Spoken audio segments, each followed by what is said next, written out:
Hello 12th class student, welcome back to our YouTube channel Vijay Kumar my new classroom. मैं साक्षी आज आप सभी का इस वीडियो में स्वागत करती हूँ। तो आप पहले के चैप्टर्स आई थिंक सब पढ़ चुके होंगे। आज हम नेक्स्ट चैप्टर 5 कांग्रेस प्रणाली, चुनौतियाँ और पुनर्स्थापना की तरफ चलते हैं। वैसे 3rd 4th बीच में हमने स्किप किया है। अकॉर्डिंग टू सिलेबस ये 5th चैप्टर है और कनेक्शन अगर हम कहीं ना कहीं देखें तो इस चैप्टर से ज़्यादा बनते हैं उनके विपरीत। तो पहले हम 5th और 6th को कंप्लीट करेंगे, देन फिर हम 3rd और 4th की तरफ चलेंगे। तो हमारी सबसे पहले हेडिंग आती है राजनीतिक उत्तराधिकारी की चुनौतियाँ। तो 1964 के मई में जो हमारे प्रधानमंत्री नेहरू जी थे उनकी मृत्यु हो गई थी। अब आप सभी जानते हैं कि कांग्रेस में कहीं ना कहीं लोग वोट इसलिए दे रहे थे क्योंकि वहाँ नेहरू जी थे, एक बहुत ही नामी नेता थे उधर। तो सबको ये था कि नेहरू जी है तभी भारत में लोकतंत्र चल रहा है, नहीं तो भारत में लोकतंत्र टूट जाएगा। वो लगभग 1 साल से बीमार चल रहे थे, पर कौन चाहता कि वो अपने वेल विशर को कि वो मरे। तो इसे कभी किसी ने सोचा ही नहीं कि उनके बाद उत्तराधिकारी कौन बनेगा। और यहाँ तक कि कुछ लोगों को ये लगा कि लोकतंत्र भारत में ख़त्म हो जाएगा क्योंकि नेहरू जी ने ही स्थापित करवाया था। तो ये थोड़ी सी विडम्बना हम कह सकते हैं लोगों की थी। हाँ, पर एक्चुअल प्रॉब्लम ये थी कि हाँ, नेहरू जी एक हाई पावर के इंसान थे जिनकी डेथ के बाद ये बहुत मुश्किल था कि अब नेक्स्ट उनके जैसा कौन हो। चौथे आम चुनाव 1967 फरवरी में हुए थे ये चुनाव। और कहीं ना कहीं ये था कि नई प्रधानमंत्री है, कम उम्र की है और उसमें बहुत सारी प्रॉब्लम्स आप सबको मैं पहले बता चुकी होंगी। खाद्य संकट को लेकर परेशानियाँ, भारत पाकिस्तान के युद्ध की परेशानियाँ हैं, महंगाई बढ़ गई थी उस समय। तो बहुत सारी प्रॉब्लम्स क्रिएट हुई उस समय। तो ये बड़ा मुश्किल होता है कि क्या मतलब इस बार कांग्रेस आ सकेगी या नहीं। पर फिर चौथे आम चुनाव में कांग्रेस जीती, पर उतने मतलब जितने वोट उसको पहले 3 आम चुनाव मिले उतने नहीं मिले। कांग्रेस नेता के बड़े जो मानी नेता थे, मैं उनके बारे में बात करूँ। तमिलनाडु से के कामराज, बंगाल से अतुल्य घोष, महाराष्ट्र से S के पाटिल और बिहार के बी साहे, ये दिग्गज नेता भी चुनाव हार गए। पहली बार ऐसा हुआ था राज्य स्तर पर। अगर आप कभी कांग्रेस को देखें तो कांग्रेस 1967 में हार गई थी राज्य स्तर पर, केंद्रीय स्तर पर नहीं, राज्य स्तर पर। यह हरियाणा, पंजाब, उत्तर प्रदेश, तमिलनाडु, कुछ ऐसे 9 राज्य थे, उनमें कांग्रेस सरकार हार गई थी चौथे आम चुनाव में। तो एट लास्ट इंदिरा गांधी ही प्रधानमंत्री बनी। सारी कंट्रोवर्सी इतनी नहीं हुई, शांतिपूर्ण ढंग से जैसे भी उन्होंने कहा तो उन्होंने मान लिया कि चलो ठीक है भाई, इंदिरा ज़्यादा उनसे वो है, तो इंदिरा को प्रधानमंत्री बनाया गया। उसके बाद हुए चौथे आम चुनाव जिन्हें 1967 के चुनाव भी कहा। हम प्रथम आम चुनाव पढ़ चुके हैं, द्वितीय आम चुनाव और तृतीय अभी हमारे चौथे आम चुनाव। तो आप समझ गए, अब कनेक्शन यहीं आ रहा था, इसलिए हमने ये चैप्टर स्टार्ट किया था। और आपको लगभग 6 से 7 आम चुनाव तो बिल्कुल याद रहना ही है कि हाँ ये किस किस किस सन हुए थे। बाकी इंडियन इस बुक में भी और वर्ल्ड वाली पॉलिटी में भी हम आज तक की बातें पढ़े, तो 1-2 क्वेश्चन आपको इधर उधर से भी आ सकते हैं। ये कोई ज़रूरी नहीं कि जो आप बिल्कुल सटीक आपकी बुक में दे रखा वही है। कुछ करंट अफेयर्स टाइप्स क्वेश्चन आते हैं पेपर में, ये बिल्कुल जायज़ बात है। जिस समय वो थे वो रहे 1964 से 66 के बीच, 2 साल मतलब लगभग उन्होंने कार्य किया। जो 1960 का दशक मतलब 1960 से 1970 तक का जो हमारे 10 साल है उसका दशक कहते हैं, का जो समय रहा वो बहुत मुश्किल रहा। एक तो हम 2 बड़े प्रधानमंत्रियों को खो चुके हैं, नेहरू जी चले गए, लाल बहादुर शास्त्री चले गए, जो बहुत अच्छे नेता थे भारत के, गुणी लोगों में कहा जिन्हें गिना जाता था, वो चले गए। उस समय ही खाद्य संकट हुआ जिसके कारण भारत में बहुत ज़्यादा गरीबी आई। आप 3rd चैप्टर में पढ़ेंगे हरित क्रांति के बारे में, वहाँ पर आपको खाद्य संकट डिटेल में बताया हुआ है। आप आगे जब चैप्टर करें तब बताएंगे उसके बारे में। हाँ, और ताशकंद समझौता जो मैंने अभी बताया, जो 10 जनवरी 1966, और उसी दिन शास्त्री जी की मृत्यु भी हुई थी। तो पाकिस्तान के साथ युद्ध करना पड़ा, मतलब खाद्य संकट है भारत में फिर भी पाकिस्तान के साथ युद्ध करना पड़ रहा है। हाँ, जो बंटवारे के समय जो हमारा पाकिस्तान बनाना, उस समय जो भारत में लगभग उत्तरी मैदान में ही ज़्यादा खेती की जाती थी और लगभग उत्तरी मैदान पाकिस्तान की तरफ चला गया। तो भारत में खाद्य संकट कुछ इस वजह से भी उत्पन्न हो रहा था।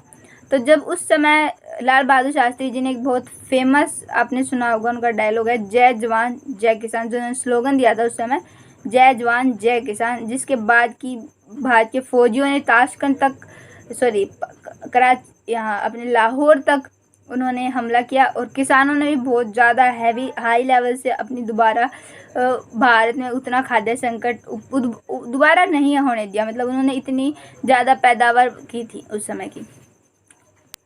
1964 में नेहरू जी की मृत्यु के बाद जो हमारे नए प्रधानमंत्री बने उनका नाम था लाल बहादुर शास्त्री। लाल बहादुर शास्त्री बहुत ही छोटे समय तक देश के प्रधानमंत्री बने रहे। कुछ प्रॉब्लम्स भी आई बट उन्होंने कुछ अच्छे काम भी किए। ये बताया जाता है कि वो उससे पहले हमारे रेल मंत्री थे। मतलब जब नेहरू जी थे उनके मंत्रिमंडल में वो रेल मंत्री पर कार्यरत थे। एक रेल दुर्घटना के कारण उन्होंने इस्तीफा दे दिया था, ये कहते हुए कि ये उनकी जिम्मेदारी थी कि ये हादसा होना नहीं चाहिए था। मतलब उनको इतना डेडिकेशन अपने जॉब पर, अपनी पोस्ट पर था। लाल बहादुर शास्त्री एक बहुत अच्छे स्पीकर भी रहे हैं। उनकी एक बहुत ही फेमस, मैं आपको थोड़ा बताना चाहूँगी। एक बार दिल्ली को एक मैदान में संबोधित करते हुए लाल बहादुर शास्त्री ने कहा था कि यहाँ पर कौन है जो 100 साल का है। तो आप सभी जानते हैं 100 साल का जो हो, अगर कोई है भी तो वो घर पे रहेगा, खाट में पड़ा हुआ। मतलब इतना घूमते फिरते नहीं है वे लोग, ओल्ड हो जाते हैं। तो किसी ने हाथ नहीं उठाया। फिर उन्होंने कहा कि ऐसा कौन है जो 100 साल के बाद भी यहाँ रहेगा। तो आप सभी किसको पता है कब उसकी एज ख़त्म हो जाए। तो लाल बहादुर शास्त्री जी ने कहा था कि ना हम 100 साल बाद यहाँ रहेंगे और ना 100 साल पहले हम यहाँ थे। ना 100 साल बाद हम यहाँ रहेंगे और ना 100 साल पहले हम थे। कुछ ऐसा काम करके दिखाओ कि आज हम कुछ काम करें तो हमें 100 साल बाद याद रहे। उनके बहुत सारे इंटरव्यूज़ हैं, उनकी बहुत सारी वीडियोज़ हैं, मोटिवेशनल वीडियो अगर आप सुनते हो तो बहुत मतलब एक अलग ही पर्सनैलिटी थी उनकी। इसमें एक किस्सा है कि ताशकंद उन्होंने समझौता किया था 10 जनवरी 1966। ताशकंद आज तो उज्बेकिस्तान की राजधानी है, पर उस समय वो पूर्व सोवियत संघ का एक हिस्सा हुआ करता था। वहाँ पर भारत पाकिस्तान के युद्ध हुआ था, जो उसमें भारत ने पाकिस्तान के लाहौर तक का एरिया कवर कर लिया था, जिसे आज हम लाहौर पर, तो वहाँ तक का भारत जीत चुका था। पर इस ताशकंद समझौते के बाद वो हिस्सा भारत ने छोड़ दिया था। तो जब ताशकंद समझौते के लिए हमारे शास्त्री जी गए थे, तो उस समय जो उस साइड से थे तो वो थे राष्ट्रीय मोहम्मद अयूब खां, और वो बहुत लंबे थे हाइट में, और शास्त्री जी की हाइट इतनी लंबी नहीं थी। तो शास्त्री जी ने जब उनसे एयरपोर्ट पर मीडिया वालों ने पूछा कि शास्त्री जी आप वहाँ जा रहे हैं और अयूब खां मतलब इतने लंबे हैं, आप उनसे बात कैसे करेंगे। तो शास्त्री जी ने बड़ा ही सटीक जवाब देते हुए कहा था कि मैं भारत की तरफ से नज़रें ऊपर करके बात करूंगा और वो पाकिस्तान की तरफ से नज़रें झुका कर बात करेंगे मुझसे। तो उनकी बहुत सारी ऐसी मोटिवेशनल बातें अगर आप सुनते हो तो वो बहुत अच्छे नेता रहे हैं हमारे भारत के। जब उन्होंने ये समझौता किया था उसी शाम उनकी डेथ हो गई थी। ये कुछ लोगों का मानना है कि उनको मतलब पाकिस्तानी सेना या मतलब कर्मचारियों ने कुछ खिला पिला दिया, पर आज तक ऐसा कोई सटीक आंसर अभी तक मिला नहीं है कि भाई एक्चुअली था क्या, कि उनकी मृत्यु वहाँ क्यों हुई। इसके बाद नेक्स्ट है शास्त्री जी के बाद इंदिरा गांधी। शास्त्री जी की मृत्यु के बाद लाल बहादुर शास्त्री को लेकर कांग्रेस में कोई ऐसा मुठभेड़ नहीं था कि भाई मतलब इंदिरा शास्त्री जी को नहीं बनाना, बट शास्त्री जी बाद इंदिरा को लेकर थोड़ा सा था। मोरारजी देसाई जो उस समय मौजूदा महाराष्ट्र गुजरात है, जो उस समय उसे बम्बई कहा जाता था, वहाँ के मुख्यमंत्री पद पर रह चुके थे, और वो भी मतलब अपने आप को इतना समर्थ समझते थे कि हाँ वो प्रधानमंत्री के पद के योग्य हैं। तो थोड़े से ये कंट्रोवर्सी था इंदिरा गांधी को लेकर और मोरारजी देसाई को लेकर। पर जो फिर भी जो हमारा सिंडिकेट का समूह था, और सिंडिकेट अगर एक नंबर में समझाऊँ मैं आपको, तो सिंडिकेट आता भी 1-2 नंबर में आएगी। सिंडिकेट क्या था? तो सिंडिकेट कांग्रेस के प्रमुख और प्रभावशाली नेताओं का एक समूह था। मतलब मोस्टली वो ही, मतलब कहीं ना कहीं ये माना जाता है हर कानून में उनका ही हस्तक्षेप होते थे। तो इसलिए पर सिंडिकेट इंदिरा गांधी को बनाना चाहती थी, क्योंकि सभी जानते थे मोरारजी देसाई एक एजड पर्सन है और वो एक्सपीरियंस भी है, वो सिंडिकेट की सुने ना सुने। बट इंदिरा गांधी एक नई नेता थी, उनको इतना वो 2-3 साल लाल बहादुर शास्त्री के टाइम पर रही मंत्रिमंडल में, पर उनको इतनी नॉलेज नहीं थी मतलब पॉलिटिक्स या लोकतंत्र के बारे में। तो ये था सिंडिकेट को कि प्रधानमंत्री हम इंदिरा को बनाएंगे पर राज सिंडिकेट करेगा, क्योंकि सिंडिकेट पूरा ग्रुप मिलकर तो प्रधानमंत्री बन नहीं सकता, इसलिए दोनों काम हो जाते।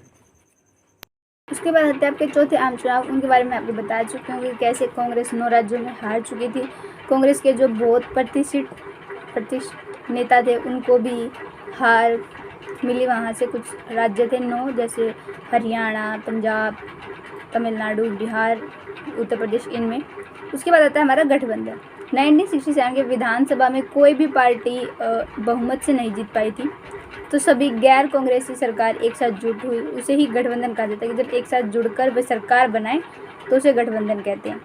तो इसमें ज़रूरी नहीं था कि जो वामपंथी दल है वो एक साथ आए, नहीं, जो वामपंथी थे, दक्षिणपंथी थे, सब एक साथ जुड़ गए। उन्हें कोई मतलब नहीं है कि उनकी जो उन्हीं पार्टी की बातें हैं कि वो वामपंथी दल के समर्थक हैं या वो दक्षिण, उनको इससे कोई मतलब नहीं। उन्हें सिर्फ शासन चाहिए, शक्ति चाहिए थी, इसलिए वो सब एक साथ जुड़े थे। और ऐसी सरकार इन माई ओपिनियन लंबे समय तक नहीं चलती, क्योंकि जब तक आप लोगों की मेन एम्स एक जैसे नहीं होंगे तो एक साथ नहीं बनती सबकी, सब बहुत प्रॉब्लम्स क्रिएट होती हैं। क्योंकि कोई कह रहा है कि नहीं ये रूल ऐसे आना चाहिए था, कोई कह रहा है ऐसे आना चाहिए था। अगर हम उनको अलग अलग रह रहे हैं वे, तो विरोध होना होता है, पर जब एक ही पार्टी में विरोध होगा तो पार्टी टूटेगी और सरकार ख़त्म हो जाएगी। इसीलिए गठबंधन भी एक एम वाली पार्टियाँ एक साथ कर सकते हैं, ये नहीं कि आप कोई भी पार्टी के साथ जुड़ रहे हैं। पर इस समय ऐसा नहीं हुआ था, सब वामपंथी, दक्षिणपंथी सब एक साथ आ गए थे। इस सबको मिलकर बस इंदिरा गांधी को हराना था। कहीं ना कहीं ये एम था सबका कि इंदिरा गांधी को हटाना है और हमें आना है। तो हमारा नेक्स्ट टॉपिक था गैर कांग्रेसवाद। अगर आप एनसीईआरटी के अकॉर्डिंग चल रहे हैं तो चौथे आम चुनाव के बाद हमारा नेक्स्ट टॉपिक आता है गैर कांग्रेसवाद। गैर कांग्रेसवाद वे पार्टियां या वो एक समूह था जो कांग्रेस के अलग जितने भी विपक्षी दल थे, उनको यह पता लगा कि इंदिरा गांधी थोड़ी सी उनको थोड़ा सा एक्सपीरियंस कम है, अनुभव उनको कम है। इसीलिए वो सब उन्होंने देखा कि हम हर बार अलग अलग जगह से लड़ रहे हैं तो जीत को नहीं रहा, जीत हमेशा कांग्रेस ही रही है। तो इसलिए वो सब एक साथ जुड़ गए, जिसे गैर कांग्रेसवाद कहा गया था। राम मनोहर लोहिया जी ने इस स्थिति को गैर कांग्रेसवाद का नाम दिया था। ये एक नंबर का क्वेश्चन इंपॉर्टेंट बनता है कि गैर कांग्रेसवाद शब्द का सर्वप्रथम प्रयोग किसके द्वारा किया गया या ये संज्ञा किसने दी थी, तो इसका आंसर राम मनोहर लोहिया है। गैर कांग्रेसवाद कि हम सब एक साथ जुड़ेंगे और इंदिरा गांधी वाली सरकार से लड़ेंगे, कहीं ना कहीं ये गैर कांग्रेसवाद था। ये बात आता है हमारा दल बदल। दल बदल ये जैसे मान लीजिए मैं उसका एग्जांपल बता रही हूँ, मैं कांग्रेस की कोई भी पार्टी में आ गई हूँ और कांग्रेस ने मुझे कोई एरिया भी दे दिया कि ठीक है आप इस एरिया के एमएलए के तौर पर लड़ेंगे चुनाव, और मैं जीत भी गई। पर बाद में मुझे पता चला कि कांग्रेस मुझे जितना मतलब पैसा या रुतबा कुछ भी मान लीजिए आप, वो उससे ज़्यादा मुझे कोई और सरकार दे, जैसे आम आदमी पार्टी है या बीजेपी पार्टी कोई भी फॉर एग्जांपल, और तो मैं उसमें चली जाऊँ, फिर मतलब मैं वहाँ जीत चुकी बट फिर भी मैं दूसरी पार्टी में जा रही हूँ। तो ये दल बदल था कि कभी आप इस पार्टी में आ रहे हो, कभी आप उस पार्टी में आ रहे हो। तो एक बहुत फेमस मुहावरा इस स्थिति से आया था, आया राम गया राम, और ये एक नंबर के क्वेश्चन में भी आता है कि आया राम गया राम मुहावरा कहाँ से प्रसिद्ध हुआ था, तो ये दल बदल की नीति से ही प्रसिद्ध हुआ था। हरियाणा के एक इंसान आया राम गया राम उनके ऊपर था, उन्होंने 24 घंटे में ही 3 पार्टियों को चेंज कर दिया था, जैसे एक में थे फिर दोबारा उसमें चले गए और फिर दोबारा उसी में आ गए थे। तो उन्होंने ऐसे 3 पार्टी चेंज कर ली थी, तो वहाँ से एक मुहावरा बड़ा प्रसिद्ध हुआ, आया राम गया Ram. In exam point of view से ये क्वेश्चन आता है कि आया राम गया राम मुहावरा कहाँ से प्रसिद्ध हुआ या किस समय के चुनावों से प्रसिद्ध हुआ। तो आया राम गया राम दल बदल की नीति से प्रभावित है और ये 1967 के चुनाव विधानसभा चुनाव से फेमस हुआ था। दल बदल के लिए बहुत से कानून भी आए, 2 कानून है और उनको संशोधन कर लाया गया था। तो वो आप इन नेक्स्ट चैप्टर्स में पढ़ेंगे कैसे कैसे दल बदल के लिए कानून है, और वो 2 नंबर के लिए भी इम्पोर्टेंट क्वेश्चन है कि दल बदल की नीति के लिए कौन कौन से कानून चलाए गए थे और किस किस सरकार थी या उस समय। राजीव गांधी जी के समय पर भी आया था और अटल बिहारी वाजपेयी जी के समय पर 2 संशोधन हुए थे दल बदल के नीति के लिए। वो आप आगे चैप्टर्स में पढ़ेंगे, उसके बारे में आगे बाद में डिस्कस करेंगे हम। जो हरियाणा के मैंने आपको युवा बताया उनका नाम था गयालाल, और उन्होंने जो 3 पार्टी चेंज की थी वो पहले कांग्रेस में थे, फिर यूनाइटेड फ्रंट में गए और फिर दोबारा कांग्रेस में आ गए थे, इसलिए उन्होंने इस तरह से 3 पार्टियां चेंज की थी। अगर कोई सीबीएसई के बच्चे वीडियो देख रहा है तो उसके लिए भी इम्पोर्टेंट है, और हरियाणा बोर्ड में भी कभी कोई एग्जामिनर ऐसा क्वेश्चन दे दे तो आपको पता होना चाहिए था इस बारे में कि कौन सी पार्टियाँ छोड़कर और किस में चले गए थे और क्या नाम था उनका। तो यहाँ पर दल बदल अभी इतना ही है, बाकी नेक्स्ट चैप्टर्स में हम करेंगे। उसके बाद हमारा जो नेक्स्ट टॉपिक है वो कांग्रेस में विभाजन या कांग्रेस में फूट के कारण। ये एग्जाम पॉइंट ऑफ व्यू से बड़ा क्वेश्चन बनता है, मतलब 5 नंबर का 3 नंबर का और 2 मतलब इसमें सारे क्वेश्चन आते हैं यहाँ से। तो कांग्रेस में फूट के कारण क्या थे? सबसे बड़ी प्रॉब्लम थी कांग्रेस, जो इंदिरा गांधी थी उसमें की हमारी प्रधानमंत्री, कांग्रेस केंद्र में तो सरकार बना चुकी है बट राज्य स्तर के लेवल पर वो हार चुकी हैं। तो ये कांग्रेस में कहीं ना कहीं इंदिरा को अपने विपक्ष से प्रॉब्लम नहीं हो रही थी, उसको विपक्ष की ना टेंशन, उसको टेंशन थी सिंडिकेट, जो उसकी पार्टी का एक समूह था। सिंडिकेट एक ऐसा समूह था जो कांग्रेस के अनुभवी और एज्ड वाइज भी इंदिरा से बड़े लोगों का एक समूह था, जो नीतियाँ बनाता था। मतलब मेन काम कांग्रेस का वही ग्रुप करता है, सिंडिकेट। उसी ने इंदिरा गांधी को चुना था जिस टाइम हमारे लाल बहादुर शास्त्री जी की मृत्यु हुई थी। सिंडिकेट ने ही इंदिरा गांधी को चुना था। सिंडिकेट के नेताओं को कहीं ना कहीं ये था कि इंदिरा अभी नहीं है, उसको नॉलेज नहीं है गवर्नमेंट की इंडिया के बारे में, पर एक्चुअल में इंदिरा चाहती थी कि वो अपने पॉइंट ऑफ व्यू से काम करे, ना कि सिंडिकेट के उससे। पर सिंडिकेट चाहता था कि इंदिरा उनकी बात माने और फिर कोई भी फैसला ले, पर इंदिरा ये नहीं चाहती। इंदिरा अपना सम्मान, अपनी सेल्फ रिस्पेक्ट चाहती है पार्टी में, बट ऐसा हो नहीं रहा था। तो सबसे ज़्यादा प्रॉब्लम से सिंडिकेट से 1967 के बाद उसको 2 जो बड़ी हम मान लेते हैं कि प्रॉब्लम्स फेस करनी पड़ी थी। एक तो कि सिंडिकेट के नेताओं के सामने उसे ये बताना या समझाना या अपने आप को प्रूफ करना कि हाँ वो काबिल है और वो कर सकती है, आप प्लीज़ उसको डिस्टर्बेंस क्रिएट मत कीजिए एक तरह से। और दूसरा, जिन राज्य स्तर पर वो सीट हार चुकी है उसके लिए दोबारा काम करना ताकि वो उनको कर सके कंप्लीट, क्योंकि हाँ इतने लंबे टाइम से केंद्र में सरकार और राज्य स्तर पर भी कांग्रेस सरकार है, बट उसके आने की वजह से राज्य सरकार पर वो हार गए। तो उसके ऊपर ये प्रेशर है कि उसके आने की वजह से राज्य में वो हारे हैं, तो इसलिए उसको दोबारा अपनी वही रिस्पेक्ट कांग्रेस की इंडिया में लेके आनी है। तो उसके ऊपर 2 बहुत बड़े प्रेशर थे ये, इसलिए उसने कुछ चेंजेस करने शुरू किए, जो उसने सिंडिकेट से पूछा ही नहीं कि मुझे करनी है या मैं चाहती हूँ करना। उसने अपने बिहाफ पर और अपने सलाहकारों के बिहाफ पर कुछ चेंजेस किए, वामपंथी चेंजेस उनको, जो सिंडिकेट को कतई भी पसंद नहीं थे कि हाँ इंदिरा को ये करना चाहिए। बट इंदिरा को लग रहा था कि हाँ ये चेंजेस ज़रूरी हैं और करने भी चाहिए। सबसे पहला उसने तो इंदिरा गांधी ने 10 सूत्री कार्यक्रम चलाए थे, जिसमें बैंकों का निजीकरण, मतलब पहले बैंक सब प्राइवेट हुआ करते थे, फिर उसमें कुछ बैंक गवर्नमेंट का, ये लगभग शायद 14 बैंकों को राष्ट्रीयकरण किया गया था। कि जैसे जो आज हम गवर्नमेंट बैंक यूज़ करते हैं वो इंदिरा गांधी के राज से शुरू हुआ था। और जैसे हमारे जो राजा महाराजा थे, मैंने आपको पहले अपने बताया था कि रजवाड़ों को भारत में शामिल कर दिया गया था, पर उस समय ये बात हुई थी कि जो रजवाड़े हैं उनको पेंशन जिसको बोलते हैं वो मिला करेगी, और उनको अलग से कुछ उनके अलग कि हाँ भाई वो राजा महाराजा, उनको ऐसा फील करने के लिए उनको पेंशन वगैरह और कुछ अनदर फैसिलिटीज दी जाती थी। इंदिरा गांधी ने वो भी बंद करवा दी थी। उसका मानना था कि भाई जब हमारा भारत लोकतंत्र है तो सबको एक जैसा ही व्यवहार मिलेगा, जो काबिल है जिसको पेंशन मिलनी चाहिए उसको पेंशन मिलेगी, बट आप पहले ज़माने में राजा रजवाड़े थे इस बेस पर आपको पेंशन नहीं मिलेगी, इसलिए उसने पेंशन का सिस्टम भी ख़त्म कर दिया था। और इस बात से सिंडिकेट बड़ा नाराज़ हुआ था, तो उन्होंने कुछ ऐसे चेंजेस किए जिससे सिंडिकेट शायद खुश नहीं था, तो बहुत ज़्यादा प्रॉब्लम हुई थी उस समय ये। और आगे बढ़ते ही और क्या किया जिसकी वजह से कांग्रेस में फूट पड़ी। तो जो उनका तीसरा, जहाँ पर खुलकर सिंडिकेट और इंदिरा गांधी की मुठभेड़ राजनीति में देखने को मिलती है, वो है राष्ट्रपति पद के चुनाव। 1969 में कांग्रेस में राष्ट्रपति पद के चुनाव हुए थे, क्योंकि उस समय जाकिर हुसैन जो राष्ट्रपति थे वो एक्सपायर हो गए थे, तो उसके बाद अब नया राष्ट्रपति चुनना चाह रहे थे।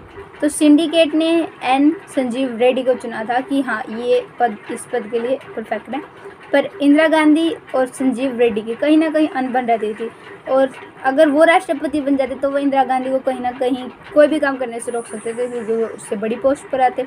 तो इंदिरा गांधी ने वीवी गिरी को अपना कहा था कि राष्ट्रपति पद के लिए ये लड़ेंगे, तो इसलिए दोनों को ये था, कोई संजीव रेड्डी और एक वीवी गिरी को। तो ये तय हुआ एट लास्ट की भाई वोटिंग होगी, जो जीत जाएगा वो राष्ट्रपति बन जाएगा। तो हुआ ऐसा कि जो कांग्रेस सिंडिकेट के एक नेता थे बहुत ही फेमस, उन्होंने कहा कि आप सब एन संजीव रेड्डी को वोट देंगे क्योंकि सिंडिकेट ने उन्हें चुना है, या फिर कि वो सीनियर है इसलिए आप उनको चुनेंगे।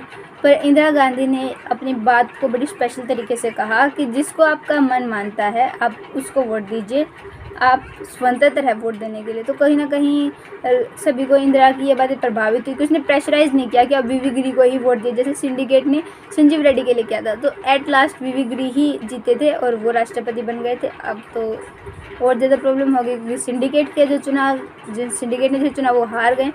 तो सिंडिकेट के मेंबर्स अनुभवी नेता थे, इंदिरा को ही कांग्रेस से बाहर निकाल दिया। मतलब प्रधानमंत्री किसी पार्टी से ही नहीं है, ऐसा उन्होंने काम किया। तो अभी बड़ी टेंशन हो गई थी कि भाई कांग्रेस में अब इंदिरा तो है ही नहीं, मतलब इंदिरा बिना पार्टी के प्रधानमंत्री बन ही नहीं सकता कोई। तो उसने अपनी एक नई कांग्रेस बनाई थी और इंदिरा का मानना था कि उसकी कांग्रेस ही असली कांग्रेस है।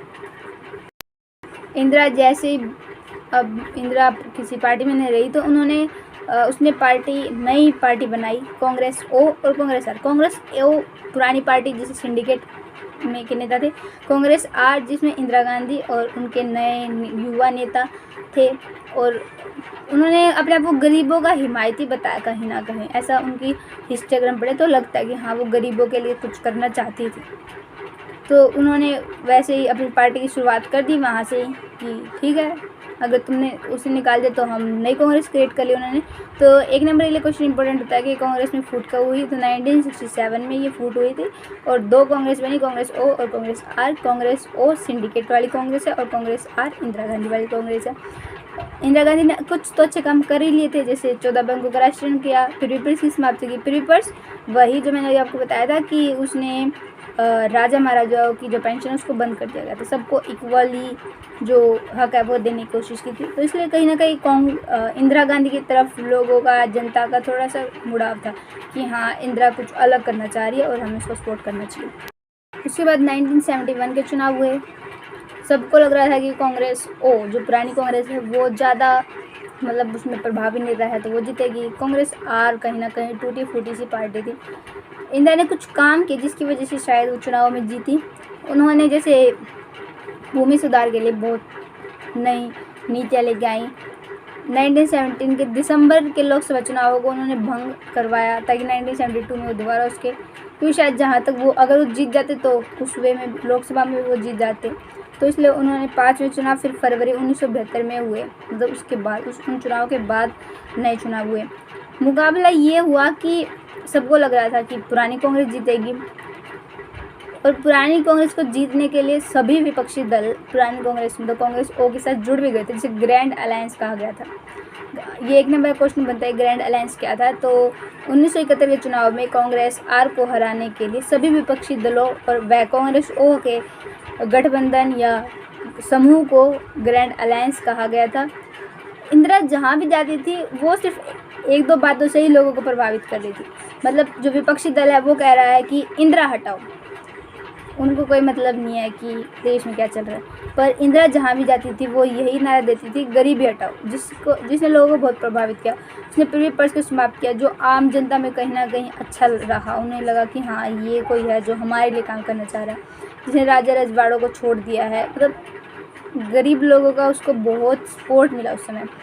बहुत सारी उन्होंने जैसे खेती के लिए, अल्पसंख्यकों के लिए बहुत सारी नीतियाँ चलाई, जिसकी वजह से कहीं ना कहीं इंदिरा गांधी को गरीब लोगों का सहयोग मिला।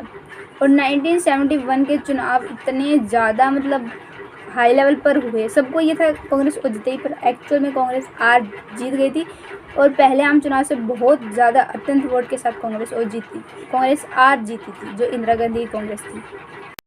1971 में जो कांग्रेस आर जीती उसमें 375 सीट थी गठबंधन की, जिसमें से 352 तो सिर्फ इंदिरा गांधी वाली कांग्रेस को मिली थी और जो पुरानी कांग्रेस उसको सिर्फ 16 सीटें मिली थी। तो फिर ये हो गया कि हाँ पुरानी वाली जो कांग्रेस है वो इंदिरा वाली ही कांग्रेस है। मतलब जो इंदिरा गांधी कह रही थी बार बार कि मेरी कांग्रेस असली है, मेरी कांग्रेस असली है, तो वो एक्चुअल में उन्होंने प्रूव किया उस चुनाव में कि हाँ ये कांग्रेस असली है, सिंडिकेट वाली कांग्रेस असली नहीं है। इसके कारण क्या थी कि कांग्रेस हार जीती, जबकि इंदिरा गांधी को तो कहीं ना कहीं ये था कि वो हार जाएंगे कि वो नई कांग्रेस लेकर आ रहे हैं और जो पुरानी कांग्रेस में इतने प्रभावी नेता थे फिर भी तो ऐसा कैसे हुआ। तो 1971 में भारत पाकिस्तान युद्ध हुआ, जिसे आज हम बांग्लादेश पढ़ते हैं, वो उस समय पूर्वी पाकिस्तान कहा जाता था। आप सभी जानते हैं कि आज़ादी के समय एक पाकिस्तान, एक पूर्वी पाकिस्तान बना था, जिसे आज हम बांग्लादेश के नाम से जानते हैं। तो वहाँ पर हमला हुआ और भारत ने वहाँ पर युद्ध किया था और भारत जीत गया। और फिर इंदिरा ने उसे पूर्वी पाकिस्तान हटाकर बांग्लादेश नया स्वतंत्र देश स्थापित कर दिया था, जिसके कारण कहीं ना कहीं भारत को एक जगह से प्रॉब्लम। पहले भारत को ये था कि दोनों तरफ से उसे खतरे की टेंशन रहती है कि पूर्वी पाकिस्तान से हमला ना कर दे पाकिस्तान या इधर से, तो उसने एक टेंशन ख़त्म कर दी, उसने बांग्लादेश अलग देश बना दिया। और वहाँ के अल्पसंख्यकों की तरफ उन्होंने बहुत ज़्यादा प्रेम भाव दिखाया, जिसके कारण बांग्लादेश के साथ स्थिति सही हो गई भारत की। अब बांग्लादेश के साथ शायद ही कोई प्रॉब्लम होगी इंडिया को, जिस छोटे मोटे कोई भी है प्रॉब्लम्स तो चलती रहती है एक दूसरे पड़ोसी, पर हाँ जितनी पाकिस्तान से होती शायद उतनी नहीं हुई। ये फ़ायदा हुआ गवर्नमेंट को, इसकी वजह से इंदिरा गांधी को बहुत पसंद किया गया कि हाँ उन्होंने वहाँ के लोगों के लिए एक अच्छा काम किया, तो भारत के लोगों के लिए भी बहुत अच्छा काम करेंगे। इसकी तारीफ विपक्षी दलों ने भी की कि हाँ ये जो ठीक किया, मतलब इंदिरा गांधी ने बहुत ही अच्छा काम था। फिर भी पर्स के समाप्ति के कारण लोग उनसे जुड़ गए, जो उन्होंने बैंकों का राष्ट्रीयकरण किया, गवर्नमेंट बैंक मिले लोगों को, उनसे जो उनको सहायता है उससे उनका काम हुआ। तो बहुत सारे काम ऐसे हुए जिनकी वजह से इंदिरा की जो छवि थी उसको चार चांद लग गए और उन्हें वो चुनाव जीत गए 1971 के। नेक्स्ट और इस चैप्टर की लास्ट हेडिंग या टॉपिक है कांग्रेस प्रणाली की पुनर्स्थापना। हम सभी जानते हैं कि 1960 चौथे आम चुनाव में जो कांग्रेस है वो 9 राज्यों में हार गए। फिर 1971 में दोबारा चुनाव हुए और इंदिरा गांधी ने उतनी ही मतलब दोबारा से कांग्रेस का वही दबदबा या वही बहुमत को दोबारा लाई। इंदिरा गांधी एक लोकप्रियता बन गई, मतलब एक इंसान को लेकर। जैसे अभी हम कह सकते हैं कि अगर हम आज का ले तो अगर हम आम आदमी पार्टी शायद बहुत कम बोलते हैं, सब लोकलिटी में सब बोलेंगे केजरीवाल की पार्टी, और जैसे कांग्रेस को इन हरियाणा बता रहा हूँ मैं, कांग्रेस में हुड्डा की पार्टी, बीजेपी को मोदी की पार्टी, मतलब एक लोकप्रियता सेट है जैसे अब इस टाइम पर। वैसे ही उस समय पर कांग्रेस की जगह ये बोलते थे इंदिरा की पार्टी। तो इंदिरा को दोबारा वही लोकप्रियता हासिल हुई। कांग्रेस को उसको लोकप्रियता हासिल हुई तो कांग्रेस को भी हुई। अब कांग्रेस ने अपना रंग ढंग बदला, मतलब आज भी उस समय भी कांग्रेस वो काम करी, तो जो पहला तरीका था उसको इंदिरा गांधी ने चेंज किया और नए तरीके से जो चेंजेस हो सकते थे उन नए चेंजेस के साथ उसने आगे बढ़ा। अब गरीब लोगों के लिए, अल्पसंख्यकों के लिए, महिलाओं के लिए बहुत सारी उनको निर्भर बनाया कि अब तुम ऐसे नहीं कि इनके ऊपर निर्भर होगी, नहीं, अब उनके लिए कुछ नई नीतियाँ चलाई जिस वजह से वो बहुत ज़्यादा मतलब ओबीसी वगैरह की नीतियाँ चलाई गई उस समय पे। इसीलिए कांग्रेस की प्रकृति बदली, नया तरीका आया और दोबारा उसकी लोकप्रियता बढ़ी। तो यही थी कांग्रेस प्रणाली की पुनर्स्थापना। इसी के साथ आपका चैप्टर कंप्लीट होता है। बट आई थिंक आप लोगों ने एक बार चैप्टर वैसे पढ़ ही लिया होगा। अगर नहीं भी पढ़ा है तो आप प्लीज़ वीडियो देखकर ज़रूर पढ़ लीजिए सिलेबस में, क्योंकि एग्ज़ाम की डेट डिले नहीं हो सकती। वीडियो की डेट डिले हो गई तो sorry for it. Thank you for watching the video. अगर वीडियो अच्छी लगी हो तो लाइक करें, शेयर करें। अगर कोई प्रॉब्लम है तो आप कमेंट सेक्शन में पूछिए, अपने फ्रेंड सर्कल में इसको शेयर कीजिए। और अगर आप चैनल पर नए हैं तो चैनल को सब्सक्राइब कर लीजिए। और अगर आप हमारे यूट्यूब चैनल के हेड विजय सर के व्हाट्सएप ग्रुप्स में ऐड नहीं है तो कमेंट सेक्शन में अपना नंबर और अपनी क्लास डालिए कि सर हमें ऐड कर लीजिए। वो आपको बहुत जल्दी ग्रुप्स में ऐड कर लेंगे, जिसमें कि डेली अपडेट्स आते हैं। कोई भी हरियाणा को लेकर, गवर्नमेंट स्कूल्स को लेकर कोई भी करंट बात है, जैसे अभी सुपर 100 या अभी 10th-12th का रिज़ल्ट, मतलब जो भी नई न्यूज़ आती है वो ग्रुप्स में भी शेयर करते हैं। और डेली होमवर्क वहाँ दिया जाता है सुबह 5 बजे, तो उसके हिसाब से भी आपकी एज ए ट्यूशन क्लासेस की तरह आपकी रिवीजन यहाँ भी होती रहेंगी।